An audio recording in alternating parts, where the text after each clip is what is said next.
Pemirsa, terkait dengan evaluasi taktik kepelatihan hingga momentum perbaikan sepak bola tanah air, kami ajak Anda untuk membahasnya bersama pengamat sepak bola Bung Anton Sanjoyo. Selamat siang, Bung Joy. Selamat siang.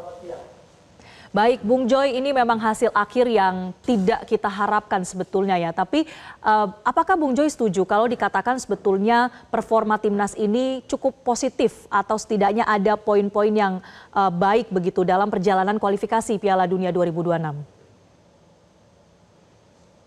Ya, tentu saja kalau kita bandingkan dengan penampilan ketika menghadapi Arab Saudi kemarin kan dari susunannya, dari susunan pemain, strateginya, lalu line up-nya kan ada hal yang sangat berbeda dengan ketika menghadapi Arab Saudi.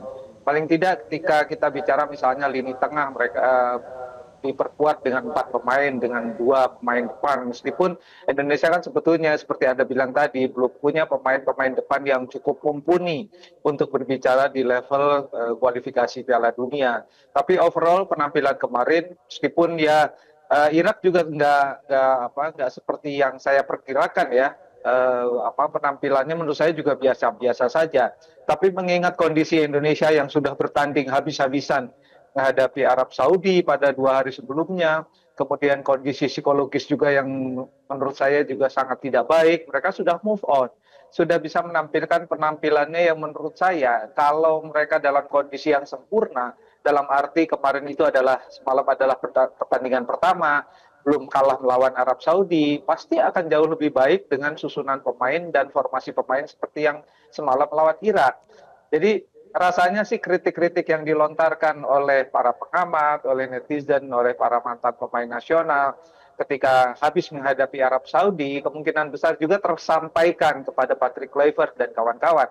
Karena kan Pak Marji sendiri mengakui ketika melihat susunan pemain dan formasi ketika menghadapi Arab Saudi, dia cukup kaget menghadapi itu gitu loh. Dan kalau Pak Marji yang sehari-hari saja bersama mereka kaget, ya apalagi kami yang tidak tahu apa-apa sebetulnya dalam kondisi tim secara keseluruhan.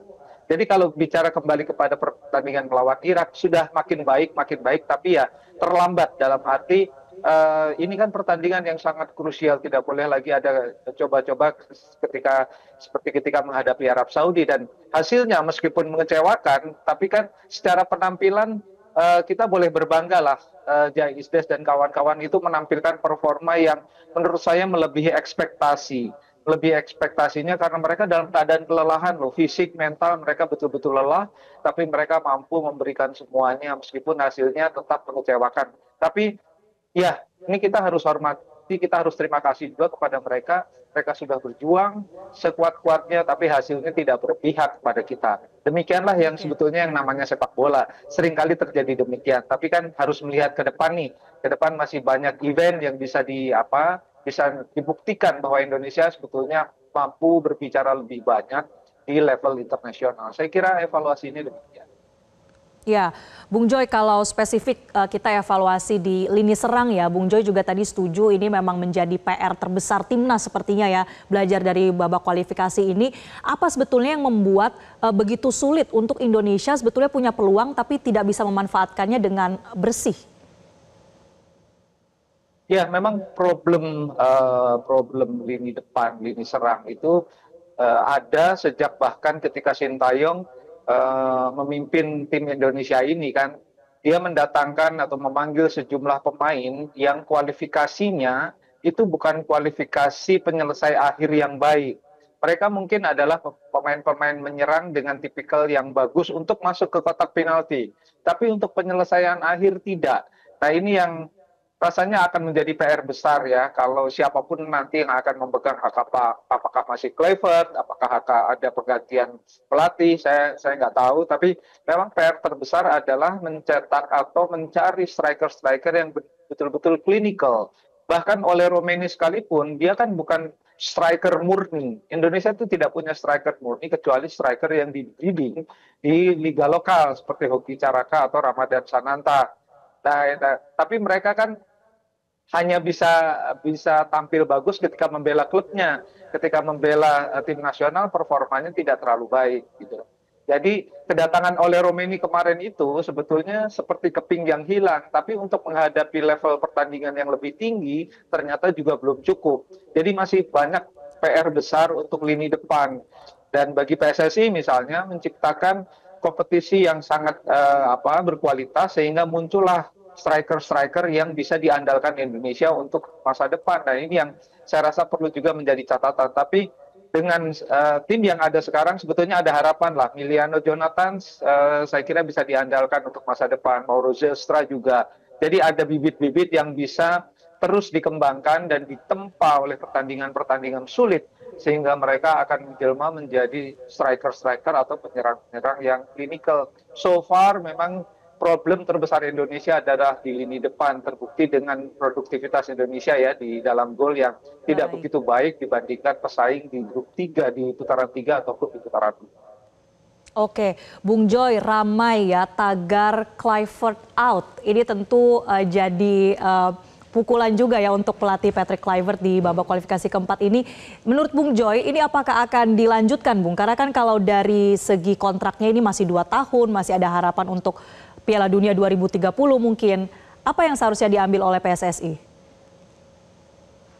Ya memang dinamika sejak kedatangan Kluivert kan memang bukan dinamika yang membentuk environment sepak bola yang baik ya. Ini yang saya juga menyesalkan dalam arti tidak ada situasi yang membuat tim ini menjadi solid, tim kepelatihan ini. Dan kalau saya amati secara pribadi apa yang terjadi pada Patrick Kluivert terutama, itu memang buat saya sangat membingungkan dalam arti dia tidak pernah mampu untuk mendeskripsikan atau membuat ramuan yang pas pada struktur permainan dan struktur pemain.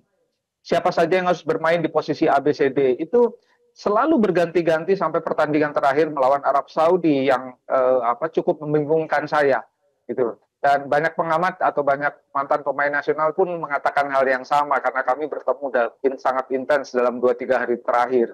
Jadi memang menurut saya kalau mau dievaluasi tetap harus ada opsi apakah Patrick Kluivert harus diganti atau tidak. Kalau tim kepelatihannya saya rasa sih sudah yang terbaik ya, ada Alex Pastor, ada Dani Lanzat, ditambah juga ada Simon Tahamata, ada Cruyff juga di sana. Kalau dari sisi nama-nama dan kualifikasi itu sudah yang terbaik. Tetapi kemarin saya dengar juga ada dinamika yang tidak terlalu baik di kamar ganti bahwa ada terjadi perdebatan yang cukup serius antara Dani Lanzat, Alex Pastor, dan Patrick Kluivert terkait dengan susunan pemain. Nah ini kan menandakan sebetulnya belum ideal tim ini. Meskipun saya awalnya mengira bahwa tim Kluivert, Lanzat, Pastor, masuknya lagi kemudian Tahamata, ini akan membuat tim kepelatihan ini sangat solid. Ternyata juga belum. Artinya belum ideal lah. Nah, menurut saya ini kan masih akan ada evaluasi pasti nih ke depan karena kontraknya Kluivert dan timnya ini kan masih ada 2 tahunan gitu ya.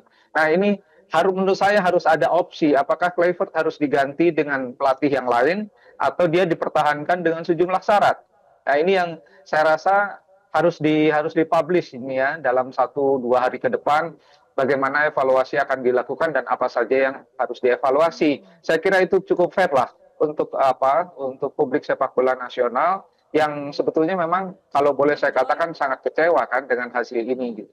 Tapi ya bukan artinya ini adalah kiamat karena bagi persepak bola nasional saya sendiri memandang mungkin ini adalah blessing in disguise ya kan karena pembinaan belum diseriosi, kemudian peningkatan mutu kompetisi dalam negeri juga menurut saya masih setengah hati. Ini kan saya rasa ini kita berkaca masih banyak hal-hal di dalam negeri terutama yang harus dibenahi oleh federasi dalam hal ini PSSI. Oke, satu lagi Bung Joy, ini tentu kita juga menyinggung soal pemain ya, bagaimana dari 28 ya pemain yang dipanggil oleh Kluivert ini memang 80%-nya ini adalah naturalisasi atau pemain diaspora. Sebetulnya kebijakan yang diambil ini memang sudah membuahkan hasil yang efektif atau perlu dievaluasi lagi Bung Joy? Saya kira begini, kita harus melihat dari banyak sisi. Ya, kalau dari sisi kedatangan begitu banyak pemain diaspora ini kan secara signifikan memang meningkatkan performa tim nasional Indonesia dalam kerangka satu peringkat FIFA. Ya kan, peringkat FIFA Indonesia itu naiknya cukup signifikan. Yang kedua, pencapaian di kualifikasi Piala Dunia. Tadi Anda benar bahwa ini sebetulnya sudah lebih maju satu step dibandingkan pada pencapaian 86. Karena apa? Indonesia tinggal berhadapan dengan dua tim dengan 180 menit pertandingan. Pada 86 dua tim juga, Korea dan Jepang, tapi dengan 2 kali 180 menit. Jadi kalau dihitung meskipun formatnya berbeda, kira-kira Indonesia sudah lebih maju lah pada posisi sekarang dalam kualifikasi Piala Dunia. Tapi harus kita ingat juga, dengan begitu banyaknya pemain naturalisasi yang didatangkan, ini kan sebetulnya menyangkut bagi saya azas keadilan. Keadilan bagi pembinaan sepak bola dan pembangunan sepak bola secara umum. Ya, apa yang dilakukan Erick Thohir secara legal tidak salah. Nggak ada masalah dengan pemain-pemain itu juga. Mereka berhak membela Indonesia karena mereka punya darah Indonesia, punya sejarah dengan Indonesia. Secara legal mereka sah, gitu loh. Tapi bagi saya tidak hanya bisa sampai di situ dalam konteks federasi. Erick Thohir dan kawan-kawan juga harus melihat bahwa di dalam negeri ada jutaan talenta yang juga ingin menjadi pemain nasional, pemain tim nasional. Nah, ini kan mimpi mereka ini tidak pernah diakomodir secara signifikan dalam bentuk pembinaan, dalam bentuk peningkatan kualitas wasit, peningkatan kualitas kompetisi pada level pembinaan, bukan pada level Liga 1. Gitu loh kan. Ini menurut saya yang tidak adil. Nah, sekarang melangkah ke depan, silahkan saja masih dengan program naturalisasi, ya, tetapi harus adil. Artinya harus ada kebijakan-kebijakan yang langsung terkait dengan pembinaan usia muda, peningkatan mutu pelatih-pelatih di usia muda, peningkatan kesejahteraan mereka, peningkatan suprastruktur, infrastruktur di pembinaan. Saya kira kan itu tugas federasi, bukan tugas siapa-siapa. Nah, inilah saya kira yang harus kita tinjau ke depan tentang apa yang akan Indonesia lakukan setelah gagal di Piala Dunia 2026 ini. Jadi langkahnya masih banyak dan ini bukan kiamat, masih banyak hal yang bisa dilakukan. Baik, terima kasih Bung Joy untuk catatan Anda memang yang masih terus kita nantikan ya bagaimana harapan itu kembali ada dan juga langkah dari federasi ya, evaluasi yang memang konkret baik soal tim maupun soal kepelatihan. Terima kasih Bung Anton Sanjoyo pengamat sepak bola sudah bergabung di Metro Siang.